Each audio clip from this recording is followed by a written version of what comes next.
বুদ্ধিজীবী সবগুলোরে নাকি পাকিস্তানিরা শেষ করে দিয়ে গেছে 1971-এ। আসলে কথাটা একেবারেই ডাহা মিশা কথা। এখনও এই দেশে অসংখ্য বুদ্ধিজীবী রয়েছে। তো এই কথাটা বলে আমি নিজেকে যে বুদ্ধিজীবী সাজাচ্ছি, আসলে বিষয়টা এমন না। তো বিষয়টা হচ্ছে এই যে দেখতে পাচ্ছেন এই অসম্ভব কাজগুলা যারা প্রথম প্রথম করে গেছে, আমি তো কারো না কারোর কাছ থেকে শিখেছি। তো যারা এই কাজগুলো প্রথম করেছে তারাই হচ্ছে এক একজন বুদ্ধিজীবী। তো এইরকম বুদ্ধিজীবী অবশ্যই আমার এই ফেজের মধ্যে রয়েছে। কারা কারা এই ধরনের কাজ করে থাকেন এই বুদ্ধিজীবীগুলোরে দেখতে চাই, কমেন্টস করে যাবেন। আর কারা কারা এই কাজটা দেখে আজকে থেকে নতুন করে বুদ্ধিজীবী হয়েছেন তারাও কমেন্টস করবেন। আর আরও একটা প্রশ্ন, আমি শুরুতেই একটা নাইফ ইউজ করছি পোর্টের নিচ দিয়ে, তো কেন এই নাইফটা ইউজ করছি এটাও কমেন্টস করে যাবেন।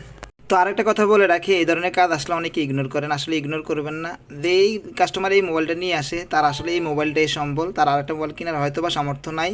আপনি ফিরাই দিলে হয়তো বা আরেকজন আর এই কাজটা করবে না, তার মোবাইলটা ফালাই দিতে হবে। অবশ্যই এই ধরনের কাজ করবেন আপনি যদি প্রকৃত টেকনিশিয়ান হয়ে থাকেন।